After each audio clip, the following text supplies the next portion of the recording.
الحمدللہ رب العالمین والصلاة والسلام علی سید الانبیاء والمرسلین اما بعد۔ جیسا کہ تمام احباب کو اس بات کا بخوبی علم ہے کہ آستانہ عالیہ شرقپور شریف پر فہم قرآن کورس کا آغاز کیا گیا، جس کا آج پارہ نمبر 29 پڑھا جائے گا۔ پارہ نمبر 29 کا آغاز سورہ ملک سے ہوا چاہتا ہے۔ اعوذ باللہ من الشیطان الرجیم، بسم اللہ الرحمن الرحیم۔ اللہ کے نام سے شروع کرتا ہوں جو بڑا مہربان نہایت رحم فرمانے والا ہے۔ وہ ذات نہایت بابرکت ہے جس کے دست قدرت میں تمام جہانوں کی سلطنت ہے اور وہ ہر چیز پر پوری طرح قادر ہے، جس نے موت اور زندگی کو اس لیے پیدا فرمایا کہ وہ تمہیں آزمائے کہ تم میں سے کون عمل کے لحاظ سے بہتر ہے، اور وہ غالب ہے اور بڑا بخشنے والا ہے۔ جس نے 7 یا متعدد آسمانی کرے باہم مطابقت کے ساتھ طبق در طبق پیدا فرمائے، تم خدائے رحمان کے نظام تخلیق میں کوئی بے ضابطی اور عدم تناسب نہیں دیکھو گے، سو تم نگاہ غور و فکر پھیر کر دیکھو کہ تم اس تخلیق میں کوئی شگاف یا خلل یعنی شکستگی یا انقطاع دیکھتے ہو۔ پھر تم نگاہ تحقیق کو بار بار مختلف زاویوں اور سائنسی طریقوں سے پھیر کر دیکھو، ہر بار نظر تمہاری طرف تھک کر پلٹ آئے گی اور تمہیں کوئی نقص تلاش کرنے میں ناکام ہوگے۔ اور بے شک ہم نے سب سے قریبی آسمانی کائنات کو ستاروں، سیاروں، دیگر خلائی کروں اور ذروں کی شکل میں چراغوں سے مزین فرما دیا، اور ہم نے انہی میں سے بعض کو شیطانوں یعنی سرکش قوتوں کو مار بگانے یعنی ان کو منفی اثرات ختم کرنے کا ذریعہ بھی بنایا، اور ہم نے ان شیطانوں کے لیے دہکتی آگ کا عذاب تیار کر رکھا ہے، اور ایسے لوگوں کے لیے جنہوں نے اپنے رب کا انکار کیا دوزخ کا عذاب ہے، اور وہ کیا ہی برا ٹھکانہ ہے۔ جب وہ اس میں ڈالے جائیں گے تو اس کے خوف ناک آوازیں سنیں گے اور وہ آگ جوش مار رہی ہوگی، گویا ابھی شدت غضب سے پھٹ کر پارا پارا ہو جائے گا۔ جب وہ تو اس کے دروغے ان سے پوچھیں گے کیا تمہارے پاس کوئی ڈر سنانے والا نہیں آیا تھا؟ وہ کہیں گے کیوں نہیں، بے شک ہمارے پاس ڈر سنانے والا آیا تھا تو ہم نے جھٹلا دیا، اور ہم نے کہا کہ اللہ نے کوئی چیز نازل نہیں کی، تم تو محض بڑی گمراہی کے اندر پڑے ہوئے ہو۔ اور کہیں گے اگر ہم نہیں روک سکتا سوائے رحمان کے بنائے ہوئے قانون کے، بے شک وہ ہر چیز کو خوب دیکھنے والا ہے۔ بھلا کوئی ایسا ہے کہ جو تمہاری فوج بن کر خدائے رحمان کے مقابلے میں تمہاری مدد کرے؟ کافر محض دھوکے کے اندر مبتلا ہیں۔ بھلا کوئی ایسا ہے جو تمہیں رزق دے سکے اگر اللہ تم سے اپنا رزق روک لے؟ بلکہ وہ سرکشی اور حق سے نفرت میں مضبوطی سے اڑے ہوئے ہیں۔ کیا وہ شخص جو منہ کے بل اوندا چل پڑا ہے زیادہ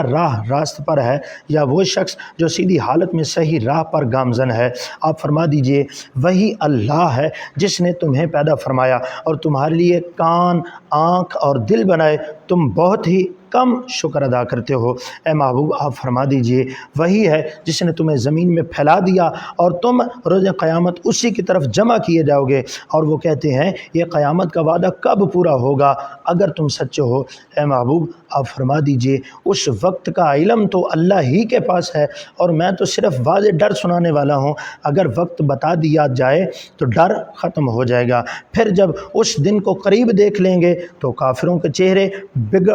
بگڑ کر سیاہ ہو جائیں گے، اور ان سے کہا جائے گا یہی وہ وعدہ ہے جس کے جلد ظاہر کیے جانے کے تم بہت طلبگار تھے۔ اے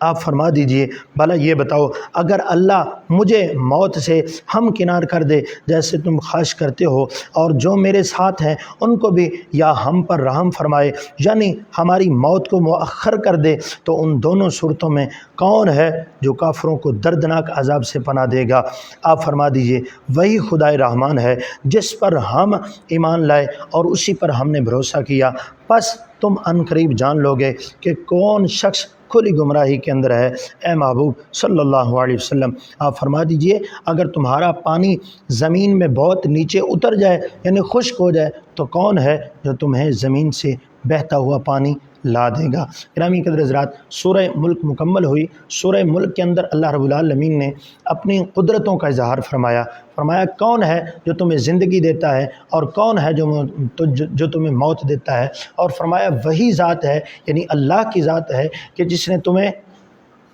موت عطا فرمائی اور جس نے تمہیں زندگی عطا فرمائی اور وہ تمہیں زندگی دے کر اور طرح طرح کی آسائش و آرام دے کر طرح طرح کی سہولتیں دے کر وہ تمہیں آزماتا ہے کہ کون ہے تم میں سے جو عمل صالح کرے گا۔ پس جو عمل صالح کرے گا وہ اللہ کی رضا کو حاصل کرتے ہوئے اہل جنت میں سے ہوگا، اور جو اللہ کی رضا کو حاصل نہیں کرے گا اللہ اسے جہنم کا ایندھن بنا دے گا۔ مالک ارض و سما کی بارگاہ میں دعا ہے، مالک ارض و سما ہمیں اعمال صالحہ کرتے رہنے کی توفیق کامل عطا فرمائے۔ سورہ قلم کا آغاز ہوا چاہتا ہے۔ بسم اللہ الرحمن الرحیم، اللہ کے نام سے شروع کرتا ہوں جو بڑا مہربان نہایت رحم فرمانے والا ہے۔ نون، حقیقی معنی اللہ اور اس کا رسول ہی بہتر جانتے ہیں۔ قلم کی قسم اور اس مضمون کی قسم جو فرشتے لکھتے ہیں۔ اے حبیب مکرم صلی اللہ علیہ وسلم، آپ اپنے رب کے فضل سے ہرگز دیوانے نہیں ہیں، اور بے شک آپ کے لیے ایسا اجر ہے کہ جو کبھی بھی ختم نہیں ہوگا، اور بے شک آپ خلق عظیم پر قائم ہیں، یعنی آداب قرآنی سے مزین اور اخلاق الہیہ سے متصف ہیں۔ پس ان قریب آپ بھی دیکھ لیں گے کہ اور وہ بھی دیکھ لیں گے کہ تم میں سے کون دیوانہ ہے۔ بے شک آپ کا رب اس شخص کو بھی جانتا ہے جو اس کی راہ سے بھٹک گیا، اور اس شخص کو بھی جانتا ہے کہ جو ہدایت یافتہ ہے۔ سو آپ جھٹلانے والوں کی بات نہ مانیں۔ وہ تو چاہتے ہیں کہ دین کے معاملے میں آپ بے جا نرمی اختیار کر لیں تو وہ بھی نرم پڑ جائیں گے، اور آپ کسی ایسے شخص کی بات نہ مانیں جو قسمیں کھانے کے اندر کثرت کو اور انتہائی ذلیل ہے، جو تانا زن عیب جو ہے اور لوگوں میں فساد انگیزی کے لیے چغل خوری کرتا پھرتا ہے، جو بھلائی کے کام سے بہت روکنے والا، بخیل، حد سے بڑھنے والا، سرکش اور سخت گناہ گار ہے، جو بد مزاج، درست رو اور مزید بر اصل ہے۔ اس لیے اس کی بات کو اہمیت نہ دیں کہ وہ مالدار اور صاحب اولاد ہے۔ جب اس پر ہماری آیات تلاوت کی جائے تو کہتا ہے کہ یہ تو پہلے لوگوں کے افسانے ہیں، اب ہم اس کی سونڈ جیسی ناک پر داغ لگا دیں گے۔ بے شک ہم ان یعنی اہل مکہ کی اسی طرح آزمائش کریں گے جس طرح ہم نے یمن کے ان باغ والوں کو آزمایا تھا جب انہوں نے قسم کھائی تھی، اور ہم صبح سویرے یقیناً اس کے پھل توڑ لیں گے، اور انہوں نے انشاءاللہ کہہ کر یا غریبوں کے حصہ کا استثناء نہ کیا۔ پس آپ کے رب کی جانب سے ایک پھرنے والا عذاب رات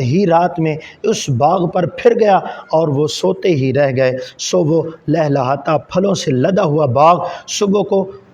کٹی ہوئی کھیتی کی طرح ہو گیا۔ پھر صبح ہوتے ہی وہ ایک دوسرے کو پکارنے لگے کہ اپنی کھیتی پر سویرے سویرے چلے چلو اگر تم پھل توڑنا چاہتے ہو۔ سو وہ لوگ چل پڑے، اور وہ آپس میں چپ کے کہتے جاتے تھے کہ آج اس باغ میں تمہارے پاس ہرگز کوئی محتاج نہ آنے پائے۔ اور وہ صبح سویرے پھل کاٹنے اور غریبوں کو ان کے حصے سے محروم کرنے کے منصوبے پر قادر بنتے ہوئے چل پڑے۔ پھر جب انہوں نے اس ویران باغ کو دیکھا تو کہنے لگے ہم یقیناً راستہ بھول گئے ہیں، یہ ہمارا باغ نہیں ہے۔ جب غور سے دیکھا تو پکار اٹھے نہیں بلکہ ہم تو محروم ہو گئے ہیں۔ ان کے ایک عدل پسند زیرک شخص نے کہا کیا میں نے تم سے نہیں کہا تھا کہ تم اللہ کا ذکر، تسبیح اور تحلیل کیوں نہیں کرتے ہو؟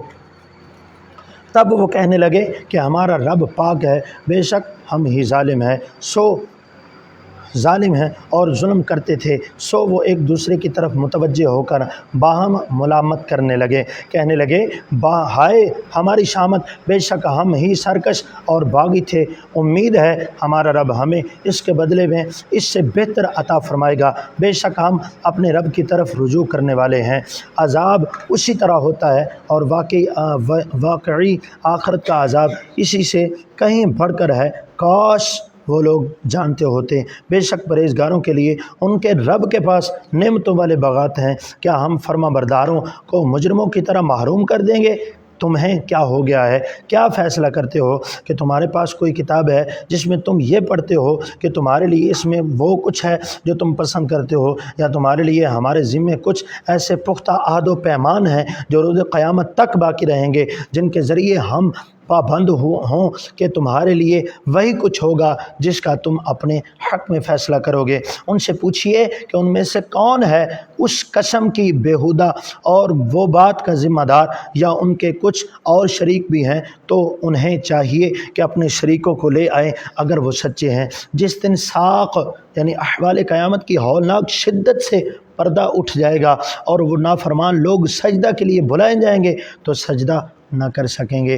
ان کی آنکھیں ہیبت اور ندامت کے باعث جھکی ہوئی ہوں گی اور ان پر ذلت چھا رہی ہوگی، حالانکہ وہ دنیا میں بھی سجدہ کے لیے بلائے جاتے تھے جب کہ وہ تندرست تھے، مگر پھر بھی سجدہ کے انکاری تھے۔ بس اے حبیب مکرم صلی اللہ علیہ وسلم، آپ مجھے اور اس شخص کو جو اس کلام کو جھٹلاتا ہے انتقام کے لیے چھوڑ دیں، اب ہم انہیں آہستہ آہستہ تباہی کی طرف اس طرح لے جائیں گے کہ انہیں معلوم بھی نہیں ہوگا، اور میں انہیں مہلت دے رہا ہوں، بے شک میری تدبیر بہت مضبوط ہے۔ کیا آپ ان سے تبلیغ رسالت پر کوئی معاوضہ مانگ رہے ہیں کہ وہ تاوان کے بوجھ سے دبے جا رہے ہیں؟ کیا ان کے پاس علم غیب ہے کہ وہ ان کی بنیاد پر ایسے اپنے فیصلے لکھتے ہیں؟ بس آپ اپنے رب کے حکم کا انتظار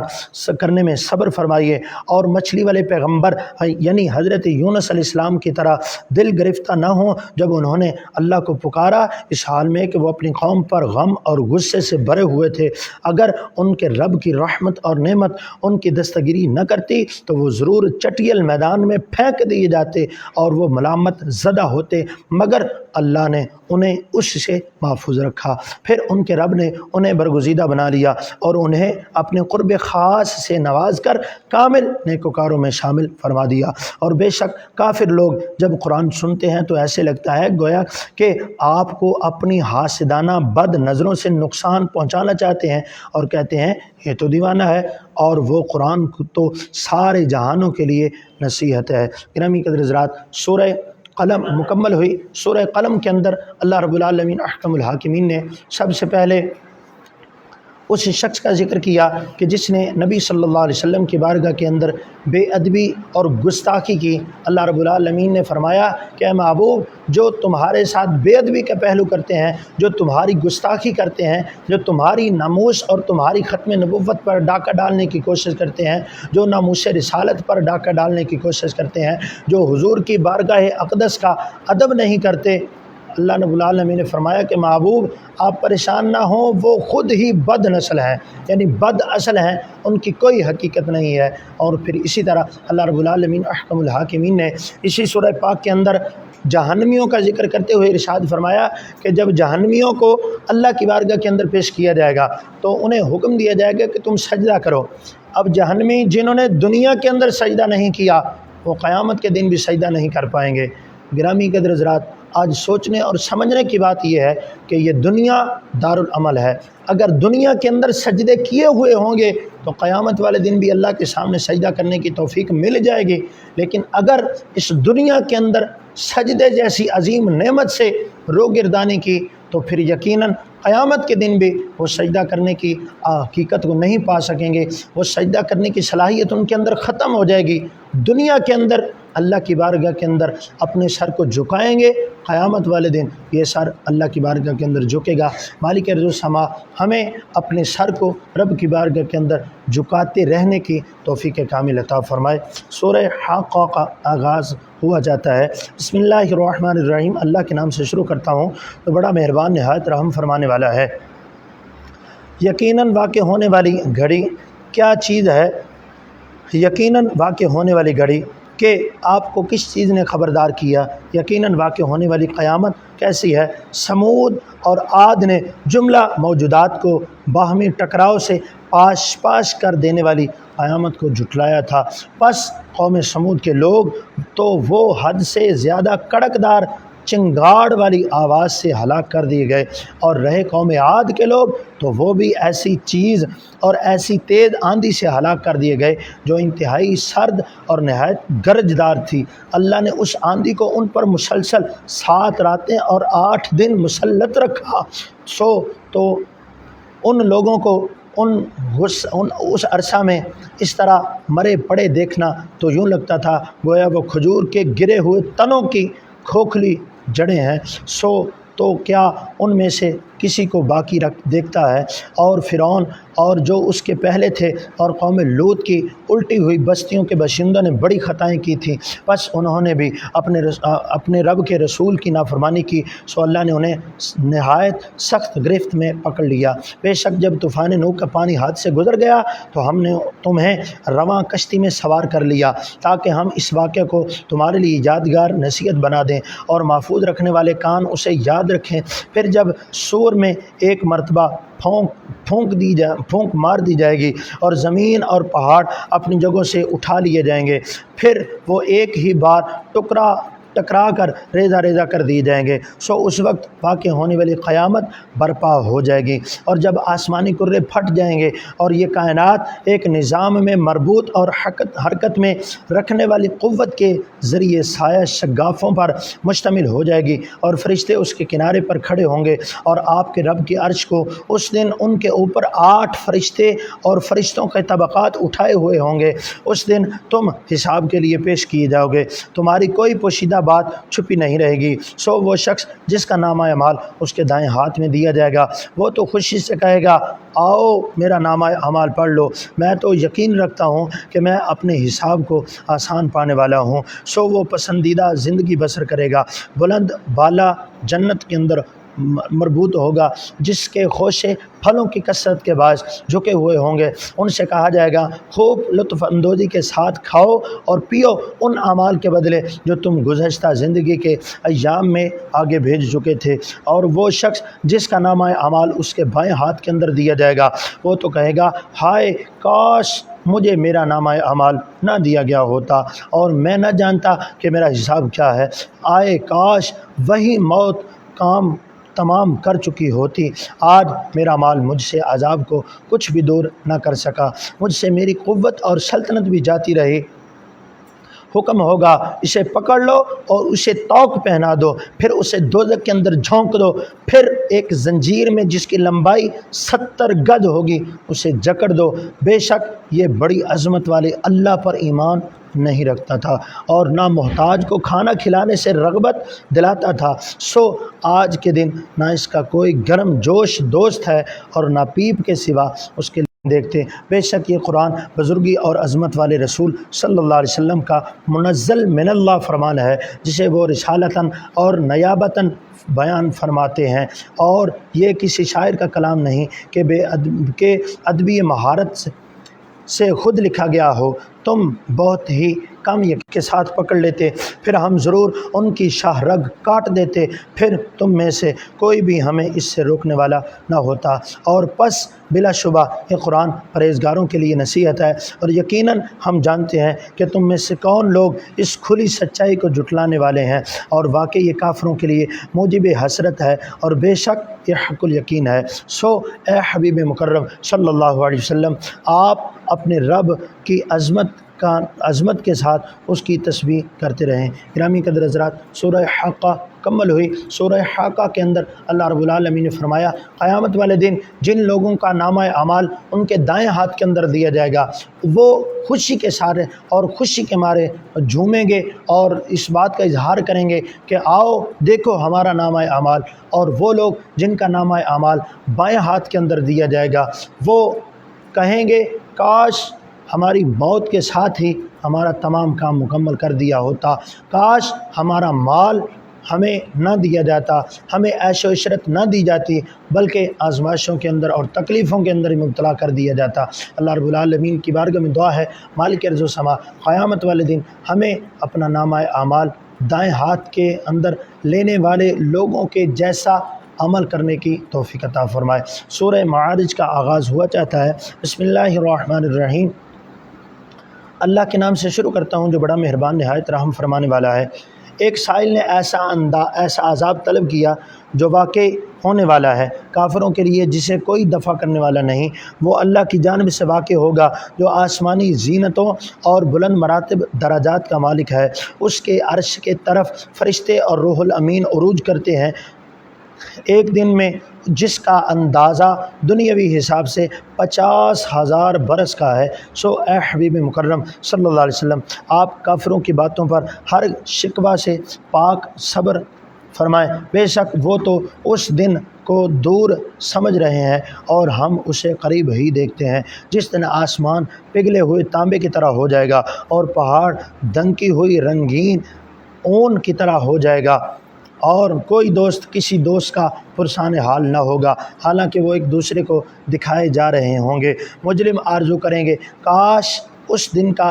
عذاب سے ہمیں رہائی کے بدلے میں اپنے بیٹے دے دے اور اپنی بیوی اور اپنا بھائی دے ڈالے اور اپنا تمام خاندان جو اسے پناہ دیتا ہے، اور جتنے لوگ بھی زمین میں ہیں سب کے سب اپنی ذات کے لیے بدلہ کر دیں، پھر بھی یہ فدیہ اسے اللہ کے عذاب سے بچا لے، ایسا ہرگز نہ ہوگا۔ بے شک وہ شعلہ زن آگ ہے، سر اور تمام اعضائے بدن کی کھال اتار دینے والی ہے۔ وہ اسے بلا رہی ہے جس نے حق سے پیٹھ پھیری اور روگردانی کی، اور اس نے مال جمع کیا پھر اسے تقسیم سے روکے رکھا۔ بے شک انسان بے صبر اور لالچی پیدا ہوا ہے، جب اسے کوئی مصیبت یا مالی نقصان پہنچے تو گھبرا جاتا ہے، اور جب اسے کوئی بھلائی یا مال فراغی حاصل ہو تو بخل کرتا ہے۔ مگر وہ نماز ادا کرنے والے جو اپنی نماز پر ہمیشگی اختیار کرتے ہیں، اور وہ اظہار کیش لوگ جن کے اموال میں حصہ مقرر ہے، مانگنے والے اور نہ مانگنے والے محتاج کا، اور وہ لوگ جو روز جزا کی تصدیق کرتے ہیں، اور وہ لوگ جو اپنے رب کے عذاب سے ڈرنے والے ہیں، بے شک ان کے رب کا عذاب ایسا نہیں جس سے بے خوف ہوا جائے۔ اور وہ لوگ جو اپنی شرمگاہوں کی حفاظت کرتے ہیں سوائے اپنی منکوحہ بیویوں سے یا اپنی مملوکہ کنیزوں کے سو اس میں ان پر کوئی ملامت نہیں، جو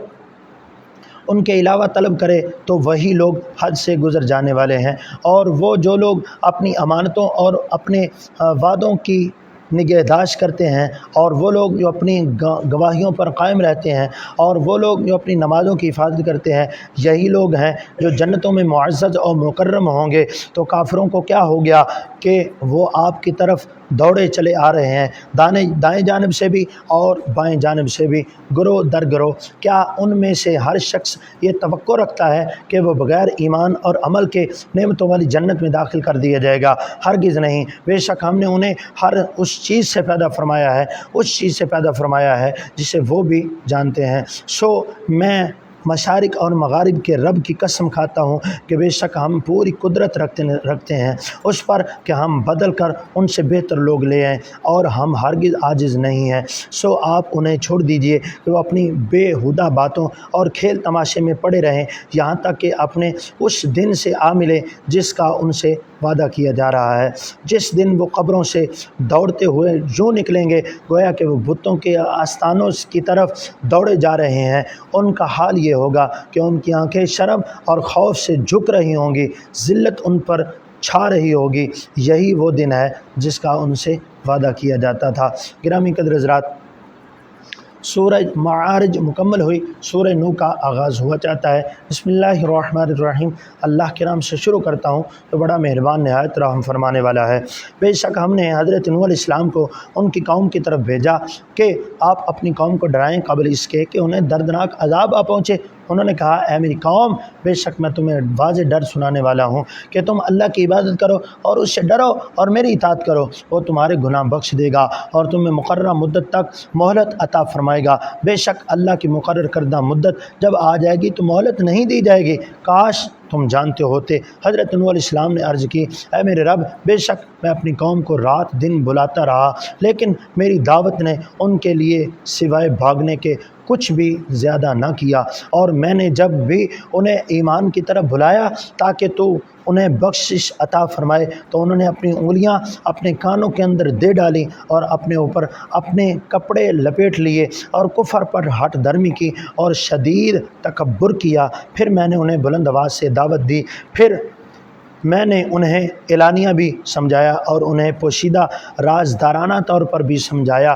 اور پھر میں نے کہا کہ تم اپنے رب سے بخشش طلب کرو، بے شک وہ بڑا بخشنے والا ہے، اور وہ تم پر بڑی زوردار بارش بھیجے گا اور تمہارا مدد اموال اور اولاد کے ذریعے فرمائے گا، اور تمہارے لیے باغات اگائے اور تمہارے لیے نہریں جاری کر دے گا۔ تمہیں کیا ہو گیا ہے کہ تم اللہ کی عظمت کا اعتقاد اور معرفت نہیں رکھتے، حالانکہ اس نے تمہیں طرح طرح کی حالتوں سے پیدا فرمایا؟ کیا تم نے نہیں دیکھا کہ اللہ نے کس طرح 7 یا متعدد آسمانی کرے باہمی مطابقت کے ساتھ طبق در طبق پیدا فرمائے، اور اس نے ان میں چاند کو روشن کیا، اور اس نے سورج کو چراغ یعنی روشن اور حرارت کا منبع بنایا ہے، اور اللہ نے تمہیں زمین میں سبزے کی مانند اگایا ہے، پھر تم کو اسی زمین میں لوٹا دے گا اور پھر تم کو اس سے دوبارہ باہر نکالے گا، اور اللہ نے تمہارے لیے زمین کو فرش بنا دیا تاکہ تم اس کے کشادہ راستوں میں چلو پھرو۔ حضرت نوح علیہ السلام نے عرض کی، اے میرے رب، انہوں نے میری نافرمانی کی اور اس سرکش رؤساء کے طبقہ کی پیروی کرتے ہوئے جس کے مال اور دولت اور اولاد نے انہیں سوائے نقصان کے اور کچھ نہیں بڑھایا، اور عوام کو گمراہی میں رکھنے کے لیے وہ بڑی بڑی چالیں چلتے رہے اور کہتے رہے کہ تم اپنے معبودوں کو مت چھوڑنا، اور ودا اور سواع اور یغوث اور یعوق اور نصر نامی بتوں کو بھی ہرگز نہ چھوڑنا، اور واقعی انہوں نے بہت لوگوں کو گمراہ کیا۔ سو اے میرے رب، تو بھی ان ظالموں کو سوائے گمراہی کے کسی اور چیز میں نہ بڑھا۔ بالآخر وہ اپنے گناہوں کے سبب غرق کر دیے گئے، پھر آگ میں ڈال دیے گئے، سو وہ اپنے لیے اللہ کے مقابل کسی کو مددگار نہ پا سکیں گے۔ اور حضرت نوح علیہ السلام نے عرض کی، اے میرے رب، زمین پر کافروں میں سے کوئی بسنے والا باقی نہ چھوڑ، بے شک تو اگر انہیں زندہ چھوڑے گا تو وہ تیرے بندوں کو گمراہ کرتے رہیں گے، اور وہ بدکار اور سخت کافر اولاد کے سوا کسی کو کچھ جنم نہیں دیں گے۔ اے میرے رب، مجھے بخشش عطا فرما، اور میرے والدین کو اور ہر اس شخص کو جو مومن ہو کر میرے گھر میں داخل ہوا، اور جملہ مومن مردوں اور مومن عورتوں کو اور ظالموں کے لیے سوائے ہلاکت کے کچھ بھی زیادہ نہ فرما۔ گرامی قدر حضرات، سورہ نوح مکمل ہوئی، اب سورہ جن کا آغاز ہوا چاہتا ہے۔ بسم اللہ الرحمن الرحیم، اللہ کے نام سے شروع کرتا ہوں جو بڑا مہربان نہایت رحم فرمانے والا ہے۔ اے محبوب صلی اللہ علیہ وسلم، آپ فرما دیجئے، میری طرف وحی کی گئی ہے کہ جنات کی ایک جماعت نے میری تلاوت کو غور سے سنا تو جا کر اپنی قوم سے کہنے لگے، بے شک ہم نے ایک عجیب قرآن کو سنا ہے جو ہدایت کی راہ دکھاتا ہے، سو ہم اس پر ایمان لے آئے ہیں، اور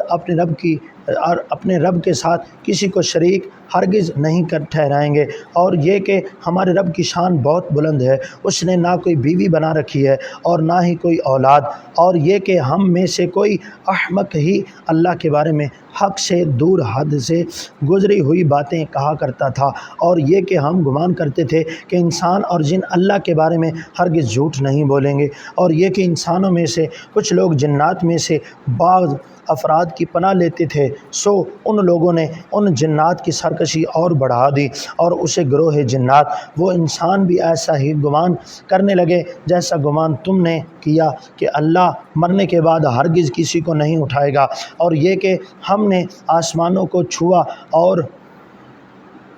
انہیں سخت پہرہ داروں اور انگاروں کی طرح جلنے اور چمکنے والے ستاروں سے بھرا ہوا پایا، اور یہ کہ ہم پہلے آسمانی خبریں سننے کے لیے اس کے بعد مقامات میں بیٹھا کرتے تھے، مگر اب کوئی سننا چاہے تو وہ اپنی طاق میں آگ کا شعلہ منتظر پائے گا، اور یہ کہ ہم نہیں جانتے کہ ہماری بندش سے ان لوگوں کے حق میں جو زمین میں ہیں کسی برائی کا ارادہ کیا گیا ہے، یا ان کے رب نے ان کے ساتھ بھلائی کا ارادہ فرمایا ہے، اور یہ کہ ہم میں سے کچھ نیک لوگ ہیں اور ہم ہی میں سے کچھ اس کے سوا برے بھی ہیں، ہم مختلف طریقوں پر چل رہے ہیں، اور ہم نے یقین کر لیا ہے کہ ہم اللہ کو ہرگز زمین میں رہ کر عاجز نہیں کر سکتے، اور نہ ہی زمین سے بھاگ کر اسے عاجز کر سکتے ہیں، اور یہ کہ جب ہم نے کتاب ہدایت کو سنا تو ہم اس پر ایمان لے آئے، پھر جو شخص اپنے رب پر ایمان لاتا ہے تو وہ نہ نقصان ہی سے خوف زدہ ہوتا ہے اور نہ ظلم سے، اور یہ کہ ہم میں سے بعض فرما برداری بھی ہیں اور ہم میں سے بعض ظالم بھی ہیں، پھر جو کوئی فرما بردار ہو گیا تو ایسے ہی لوگوں کے لیے نے بھلائی کو طلب کیا، اور جو ظالم ہیں تو وہ دوزخ کا ایندھن ہوں گے، اور یہ وحی بھی میرے پاس آئی ہے، اور اگر وہ طریقت راہ حق طریقت ذکر الہی پر قائم رہتے تو ہم انہیں بہت سے پانی کے ساتھ سراب کرتے تاکہ ہم اس نعمت میں ان کی آزمائش کریں، اور جو شخص اپنے رب کے ذکر سے منہ پھیر لے گا تو وہ اسے نہایت سخت عذاب کے اندر ضرور داخل فرما دے گا۔ اور یہ کہ سجدہ گاہیں اللہ کے لیے مخصوص ہیں، جو سو اللہ کے ساتھ کسی اور کی عبادت مت کیا کرو۔ اور یہ کہ جب اللہ کے بندے محمد صلی اللہ علیہ وسلم اس کی عبادت کرنے کھڑے ہوئے تو وہ ان پر ہجوم در ہجوم جمع ہو گئے تاکہ ان کی قرات سن سکیں۔ آپ فرما دیں میں تو صرف اپنے رب کی عبادت کرتا ہوں اور اس کے ساتھ کسی کو شریک نہیں ٹھہراتا۔ آپ فرما دیں کہ میں تمہارے لیے نہ تو نقصان یعنی کفر کا مالک ہوں اور نہ بھلائی یعنی ایمان کا، گویا حقیقی مالک اللہ ہی ہے، میں تو ذریعہ اور وسیلہ ہوں۔ آپ فرما دیں نہ مجھے ہرگز کوئی اللہ کے امر کے خلاف عذاب سے پناہ دے سکتا ہے اور نہ ہی میں قطعاً اس کے سوا کوئی جائے پناہ پاتا ہوں، مگر اللہ کی جانب سے احکامات اور اس کے پیغامات کا پہنچانا میری ذمہ داری ہے۔ اور جو کوئی اللہ اور اس کے رسول صلی اللہ علیہ وسلم کی نافرمانی کرے تو بے شک اس کے لیے دوزخ کی آگ ہے جس میں وہ ہمیشہ رہیں گے، یہاں تک کہ جب یہ لوگ وہ عذاب دیکھ لیں گے جس کا ان سے وعدہ کیا جا رہا ہے تو اس وقت انہیں معلوم ہوگا کہ کون مددگار کے اعتبار سے کمزور تر اور عدد کے اعتبار سے کم تر ہے۔ آپ فرما دیں میں نہیں جانتا کہ جس روز قیامت کا تم سے وعدہ کیا جا رہا ہے وہ قریب ہے یا اس کے لیے میرے رب نے طویل مدت فرما دی ہے، وہ غیب کا جاننے والا ہے، بس وہ اپنے غیب پر کسی عام شخص کو مطلع نہیں فرماتا ہے سوائے اپنے پسندیدہ رسولوں کے، انہی کو مطلع علی الغیب کر دیتا ہے، کیونکہ یہ خاصہ نبوت اور معجزہ رسالت ہے۔ تو بے شک وہ اس رسول صلی اللہ علیہ وسلم کے آگے اور پیچھے علم غیب کی حفاظت کے لیے نگہبان مقرر فرما دیتا ہے تاکہ اللہ اس بات کو ظاہر فرما دے کہ بے شک ان رسولوں نے اپنے رب کے پیغامات پہنچا دیے اور احکامات الہیہ اور علوم غیبیہ میں سے جو کچھ ان کے پاس ہے اللہ نے پہلے ہی سے اس کا احاطہ فرما رکھا ہے اور اس نے ہر چیز کی گنتی شمار کر رکھی ہے۔ گرامی قدر حضرات، سورہ جن کا اختتام مکمل ہوئی، اب سورہ مزمل کا آغاز ہوا چاہتا ہے۔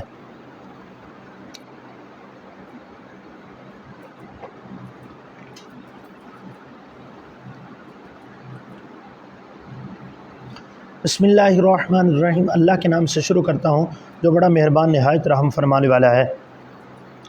اے کملی کی جھرمٹ والے حبیب صلی اللہ علیہ وسلم، آپ رات کی نماز میں قیام فرمایا کریں مگر تھوڑی دیر کے لیے، آدھی رات یا اس سے تھوڑا کم کر دیں یا اس سے کچھ زیادہ کر دیں، اور قرآن خوب ٹھہر ٹھہر کر پڑھا کریں، ہم عنقریب آپ پر ایک بھاری فرمان نازل کریں گے۔ بے شک رات کا اٹھنا نفس کو سخت پامال کرتا ہے اور دل و دماغ کی یکسوئی کے ساتھ زبان سے سیدھی بات نکالتا ہے۔ بے شک آپ کے لیے دن میں بہت سی مصروفیات ہوتی ہیں اور آپ اپنے رب کے نام کا ذکر کرتے رہیں اور اپنے قلب و باطن میں ہر ایک سے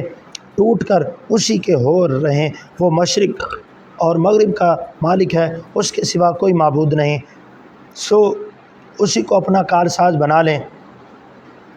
اور آپ ان باتوں پر صبر کریں جو کچھ وہ کفار کہتے ہیں اور نہایت خوبصورتی کے ساتھ ان سے کنارہ کش ہو جائیں، اور آپ مجھے اور جھٹلانے والے سرمایہ داروں کو انتقام لینے کے لیے چھوڑ دیں اور انہیں تھوڑی سی مہلت دے دیں تاکہ ان کے اعمال بد اپنی انتہا کو پہنچ جائے۔ بے شک ہمارے پاس ہم بھاری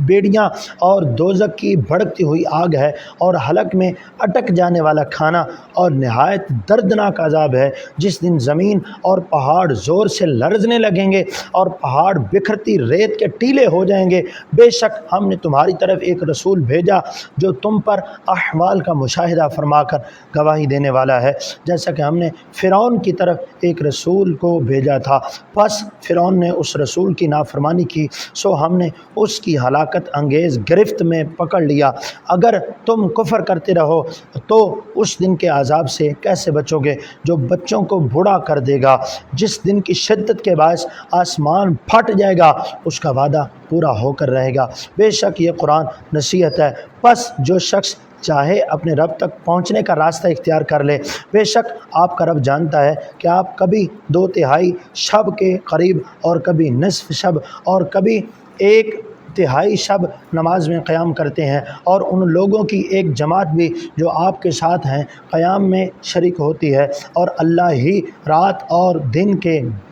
گھنٹے بڑھنے کا صحیح اندازہ رکھتا ہے، اور وہ جانتا ہے کہ تم ہرگز اس کے احاطہ کی طاقت نہیں رکھتے، سو اس نے تم پر مشقت میں تخفیف کر کے معافی دے دی، پس جتنا آسانی سے ہو سکے قرآن پڑھ لیا کرو۔ وہ جانتا ہے کہ تم میں سے بعض لوگ بیمار ہوں گے اور بعض لوگ زمین پر سفر کریں گے، اور تاکہ اللہ کا فضل تلاش کریں، اور بعض دیگر اللہ کی راہ میں جنگ کریں گے، سو جتنا آسانی سے ہو سکے اتنا ہی پڑھ لیا کرو، اور نماز قائم رکھو اور زکوٰۃ دیتے رہو، اور اللہ کو قرض حسنہ دیا کرو، اور جو بھلائی تم اپنے لیے آگے بھیجو گے اسے اللہ کے حضور اور بہتر اجر میں بزرگ تر پالو گے، اور اللہ سے بخشش طلب کرتے رہو، اللہ بخشش عطا فرمانے والا بے حد رحم فرمانے والا ہے۔ گرامی قدر حضرات، سورہ مزمل مکمل ہوئی، سورہ مدثر کا آغاز ہوا چاہتا ہے۔ بسم اللہ الرحمن الرحیم، اللہ کے نام سے شروع کرتا ہوں جو بڑا مہربان نہایت رحم فرمانے والا ہے۔ اے چادر اوڑھنے والے حبیب صلی اللہ علیہ وسلم، انہیں اور لوگوں کو اللہ کا ڈر سنائیں، اور اپنے رب کی بڑائی اور عظمت بیان فرمائیں، اور اپنے ظاہر و باطن کے لباس پہلے ہی کی طرح ہمیشہ پاک رکھیں، اور حسب سابق گناہوں اور بتوں سے الگ رہیں، اور اس غرض سے کسی پر احسان نہ کریں کہ اس سے زیادہ کے طالب ہوں، اور آپ اپنے رب کے لیے صبر کیا کریں۔ پھر جب دوبارہ سور میں پھونک مار دی جائے گی، سو وہ دن یعنی روز قیامت بڑا ہی سخت ہوگا، کافروں پر ہرگز آسان نہ ہوگا۔ آپ مجھے اور اس شخص کو جسے میں نے اکیلا پیدا کیا انتقام لینے کے لیے چھوڑ دیں، اور میں نے اسے بہت وسیع مال مہیا کیا تھا، اور اس کے سامنے حاضر رہنے والے بیٹے دیے تھے، اور میں نے اسے سامان عیش و عشرت میں خوب وسعت عطا فرمائی تھی، پھر بھی وہ حرص رکھتا تھا اور میں زیادہ کروں، اور ہرگز ایسا نہ ہوگا کہ بے شک وہ ہماری آیات کا دشمن رہا ہے، ان قریب میں اسے سخت مشقت کے عذاب کی تکلیف دوں گا۔ بے شک اس نے سوچ بچار کی اور ایک سازش وضع کر لی، پس اس پر اللہ کی مار یعنی لعنت ہے، اور اس نے کیسی سازش تیار کی، اس پر بھی اللہ کی مار یعنی لعنت ہو، اور اس نے یہ کیسی سازش کی ہے۔ پھر اس نے اپنی تجویز پر دوبارہ غور کیا، پھر تیوری چڑھائی اور منہ بگاڑا، پھر حق سے منہ پھیر لی اور تکبر کیا، پھر کہنے لگا یہ قرآن جادو کے سوا کچھ نہیں ہے جو اگلے جادوگروں سے نقل ہوتا چلا آ رہا ہے، یہ قرآن بجز انسان کے کلام کے اور کچھ بھی نہیں ہے، میں عنقریب اسے دوزخ میں جھونک دوں گا۔ اور آپ کو کس نے بتایا کہ سقر کیا ہے؟ وہ ایسی آگ ہے جو نہ باقی رکھتی ہے اور نہ باقی چھوڑتی ہے، وہ جسمانی کھال کو جھلسا کر سیاہ کر دینے والی ہے، اور اس پر 19 فرشتے یعنی دروغے مقرر ہیں، اور ہم نے دوزخ کے دروغے صرف فرشتے ہی مقرر کیے ہیں، اور ہم نے ان کی گنتی کافروں کے لیے محض آزمائش کے طور پر مقرر کی ہے، تاکہ اہل کتاب یقین کر لیں کہ قرآن اور نبوت محمدی صلی اللہ علیہ وسلم حق ہے، کیونکہ ان کی کتب میں بھی متعدد مرتبہ بیان کیا گیا تھا، اور اہل ایمان کا ایمان اس تصدیق سے مزید بڑھ جائے گا، اور اہل کتاب اور مومنین اس کی حقانیت میں شک نہ کر سکیں گے، اور تاکہ وہ لوگ جن کے دلوں میں نفاق کی بیماری ہے اور کفار یہ کہیں گے کہ اس تعداد کی مثال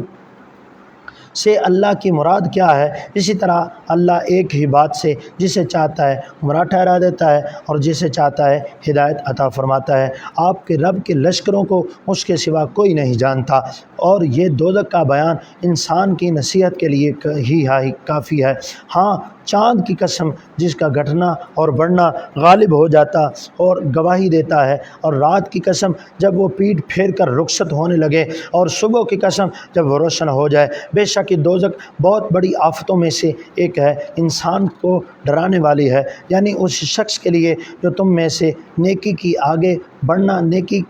میں آگے بڑھنا چاہے، یا جو بدی میں پھنس کر پیچھے رہ جائے۔ ہر شخص ان اعمال کے بدلے جو اس نے کما رکھے ہیں گروی ہے، سوائے دائیں جانب والوں کے، وہ باغات میں ہوں گے اور آپس میں پوچھتے ہوں گے مجرموں کے بارے میں، اور کہیں گے تمہیں کیا چیز دوزخ میں لے گئی ہے؟ وہ کہیں گے ہم نماز پڑھنے والوں میں سے نہ تھے، اور ہم محتاجوں کو کھانا نہیں کھلاتے تھے، اور بیہودہ مشاغل والوں کے ساتھ مل کر ہم بھی بیہودہ مشغلوں میں پڑے رہتے تھے، اور ہم روز جزا کو جھٹلایا کرتے تھے، یہاں تک کہ ہم پر جس کا آنا یقینی تھا وہ موت آ پہنچی۔ سو اب شفاعت کرنے والوں کی شفاعت انہیں کوئی نفع نہیں پہنچائے گی۔ تو ان کفار کو کیا ہو گیا ہے، پھر بھی نصیحت سے روگردانی کیے ہوئے ہیں، گویا وہ بدک کے ہوئے وحشی گدھے ہیں جو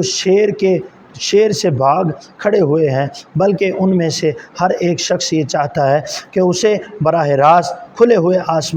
آسمانی صحیفے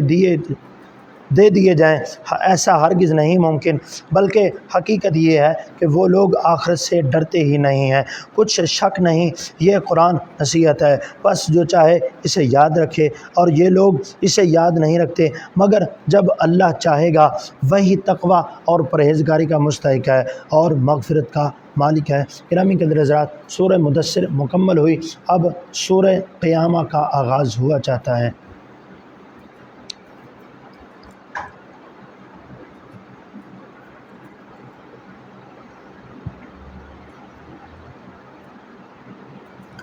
بسم اللہ الرحمن الرحیم، اللہ کے نام سے شروع کرتا ہوں جو بڑا مہربان نہایت رحم فرمانے والا ہے۔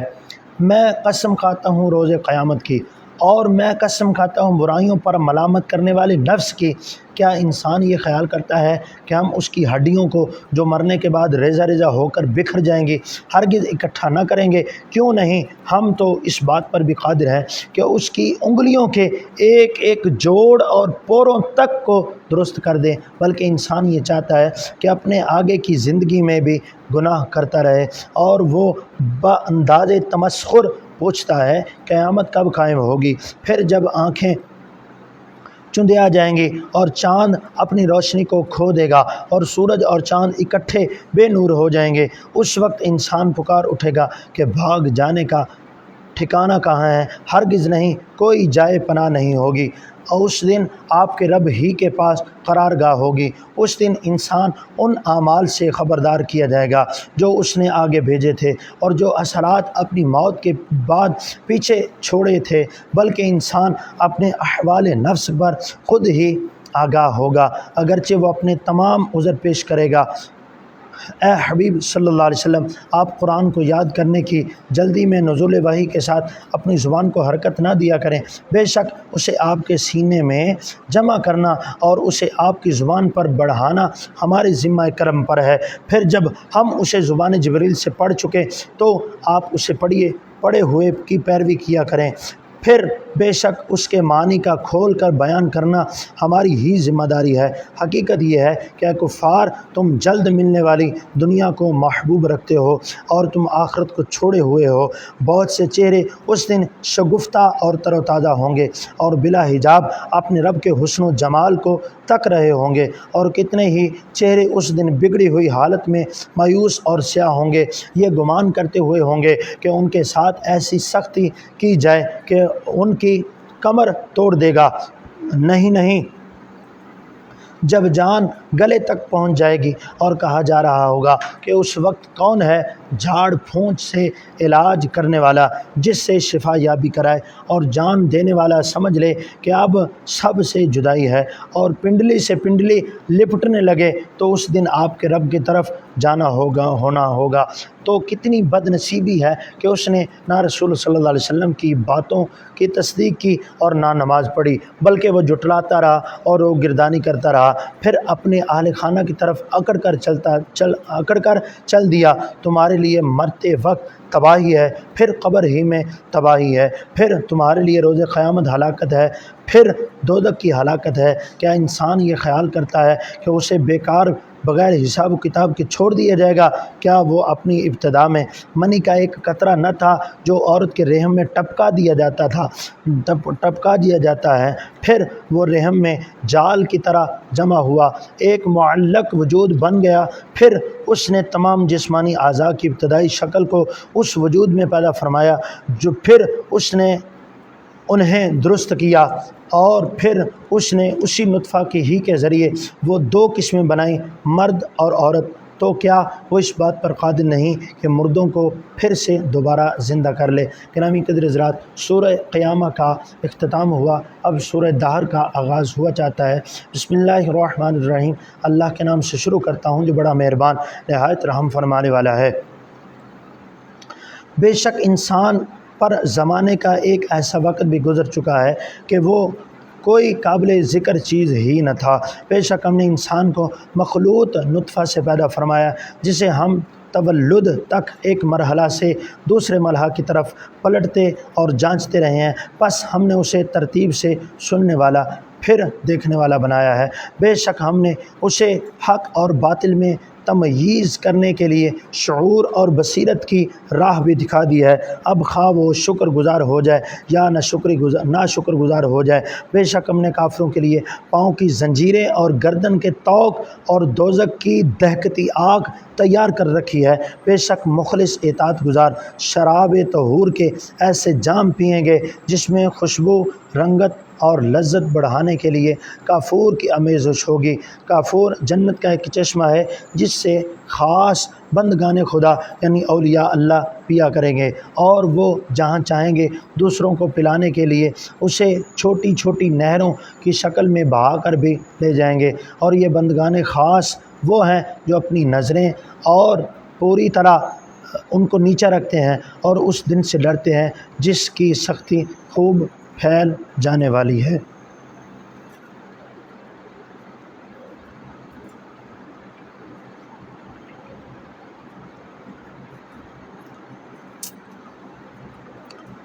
اور اپنا کھانا اللہ کی محبت میں خود اس کی طلب اور حاجت ہونے کے باوجود ایسارن محتاج کو اور یتیم کو اور قیدی کو کھلا دیتے ہیں اور کہتے ہیں کہ ہم تو محض اللہ کی رضا کے لیے تمہیں کھلا رہے ہیں، نہ تم سے کسی بدلہ کے خواستگار ہیں اور نہ شکر گزاری کے خواہش مند ہیں۔ ہمیں تو اپنے رب سے اس دن کا خوف رہتا ہے جو چہروں کو نہایت سیاہ اور بدنما کر دینے والا ہے، بس اللہ انہیں خوف الہی کے سبب اس دن کی سختی سے بچا لے گا اور انہیں چہروں پر رونق اور تر و تازگی اور دلوں میں سرور اور مسرت بخشے گا، اور اس بات کے عوض کہ انہوں نے صبر کیا رہنے کو جنت اور پہننے کو ریشمی پوشاک عطا فرما دے گا۔ یہ لوگ اس میں تختوں پر تکیے لگائے ہوئے بیٹھے ہوں گے، نہ وہاں دھوپ کی تپش پائیں گے اور نہ سردی کی شدت، اور جنت کے درختوں کے سائے ان پر جھک رہے ہوں گے اور ان کے میووں کے گچھے جھک کر لٹک رہے ہوں گے، اور خدام ان کے گرد چاندی کے برتن اور صاف ستھرے شیشے کے گلاس لیے پھرتے ہوں گے، اور شیشے بھی چاندی کے بنے ہوئے ہوں گے جنہیں انہوں نے ہر ایک کی طلب کے مطابق ٹھیک ٹھیک اندازہ سے بھرا ہوا ہوگا، اور انہیں وہاں شراب طہور کے ایسے جام پلائے جائیں گے جن میں زنحیل کی آمیزش ہوگی۔ زنجبیل اس جنت کا ایک چشمہ ہے جس کا نام سلسبیل رکھا گیا ہے، اور ان کے ارد گرد ایسے معصوم بچے گھومتے رہیں گے جو ہمیشہ اسی حال میں رہیں گے۔ جب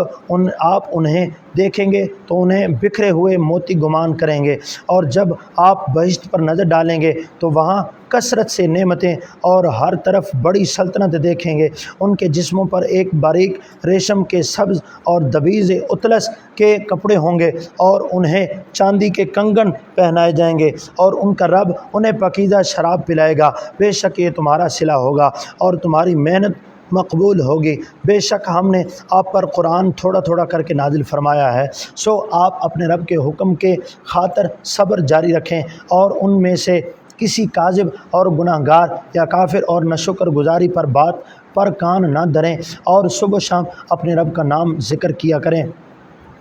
اور رات کی کچھ گھڑیاں اس کے حضور سجدہ ریزی کیا کریں، اور رات کے بقیہ طویل حصہ میں اس کی تسبیح کیا کریں۔ بے شک یہ طالبان دنیا جلد ملنے والی مفاد کو عزیز رکھتے ہیں اور سخت بھاری دن کی یاد کو اپنے پس پشت چھوڑے ہوئے ہیں۔ وہ انہیں سوچتے ہیں کہ ہم ہی نے انہیں پیدا فرمایا ہے اور ان کے جوڑ جوڑ کو مضبوط بنا دیا، اور ہم جب چاہیں انہیں جیسے لوگوں سے بدل ڈالیں۔ بے شک یہ قرآن نصیحت ہے، سو جو کوئی چاہے اپنے رب کی طرف پہنچنے کا راستہ اختیار کر لے، اور تم خود کچھ نہیں چاہ سکتے سوائے اس کے جو اللہ چاہے۔ بے شک اللہ خوب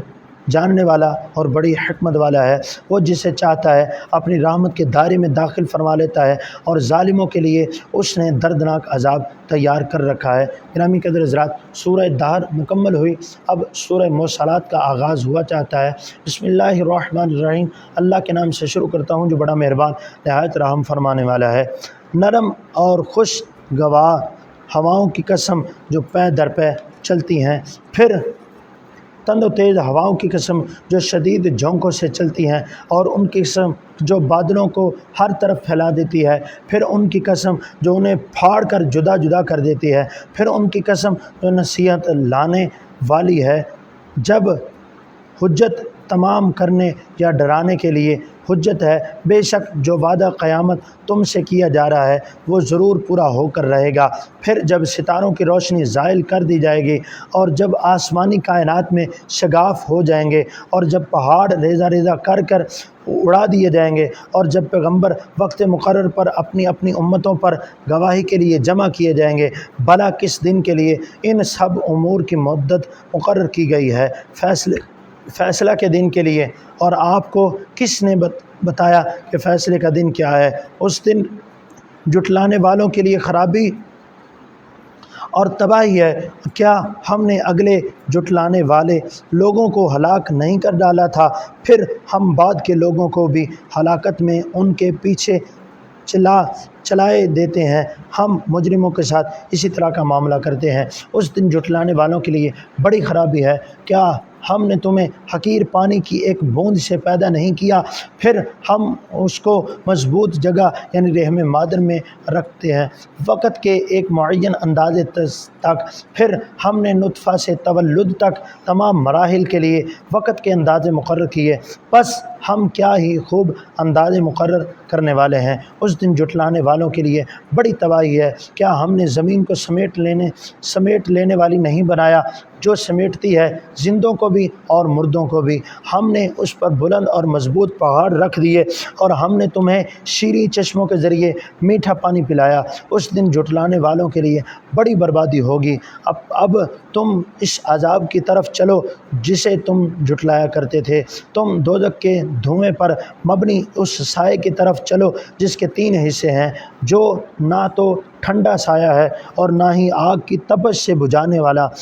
والا ہے۔ بے شک وہ دوزخ اونچے محل کی طرح بڑے بڑے شعلے اور چنگاریاں اڑاتی ہے، یوں بھی لگتا ہے گویا کہ وہ چنگاریاں زرد رنگ والے اونٹ ہیں۔ اس دن جھٹلانے والوں کے لیے بڑی تباہی ہے۔ یہ ایسا دن ہے جسے وہ اس میں بول بھی نہ سکیں گے، اور نہ ہی انہیں اجازت دے دی جائے گی کہ وہ معذرت کر سکیں۔ اس دن جھٹلانے والوں کے لیے بڑی ہلاکت ہے۔ یہ فیصلے کا دن ہے جس میں ہم تمہیں اور سب پہلے لوگوں کو جمع کریں گے۔ پھر اگر تمہارے پاس عذاب سے بچنے کا کوئی حیلہ اور داؤ ہے تو وہ داؤ مجھ پر چلا لو۔ اس دن جھٹلانے والوں کے لیے بڑا افسوس ہے۔ بے شک پرہیزگار ٹھنڈے سایوں اور چشموں میں عیش و عشرت کے ساتھ رہے ہوں گے، اور پھل اور میوے جس کی بھی وہ خواہش کریں گے ان کے لیے موجود ہوں گے۔ ان سے کہا جائے گا تم خوب مزے سے کھاؤ پیو ان اعمال صالحہ کی عوض جو تم کرتے رہے تھے، بے شک ہم اس طرح نیکوکاروں کو جزا دیا کرتے ہیں۔ اس دن جھٹلانے والوں کے لیے بڑی خرابی ہے۔ اے حق کے منکرو، تم تھوڑا عرصہ کھا لو اور فائدہ اٹھا لو، بے شک تم مجرم ہو۔ اس دن جھٹلانے والوں کے لیے بڑی خرابی ہے، اور جب ان سے کہا جاتا ہے کہ تم اللہ کے حضور جھکو تو وہ نہیں جھکتے۔ اس دن جھٹلانے والوں کے لیے بڑی تباہی ہے۔ پھر وہ اس قرآن کے بعد کس کلام پر ایمان لائیں گے؟ صدق اللہ مولانا العظیم۔ اللہ رب العالمین احکم الحاکمین کی بارگاہ میں دعا ہے کہ آج ہم نے جو اس قرآن کے اندر سبق پڑھا، اللہ رب العالمین ہمیں اس سبق کو مکمل یاد رکھنے کی اور اس پر مکمل عمل کرنے کی توفیق عطا فرمائے۔ بسم اللہ الرحمن الرحیم۔ اللہم صلی وسلم دائما ابدا علی حبیبک خیر الخلق کلہم، یا رب بالمصطفیٰ بلغ مقاصدنا واغفر لنا ما مضى یا واسع الکرم، وصلی اللہ تعالی علی خیر خلقہ سیدنا محمد وعلی آلہ واصحابہ اجمعین برحمتک یا ارحم الراحمین۔ السلام علیکم ورحمۃ اللہ۔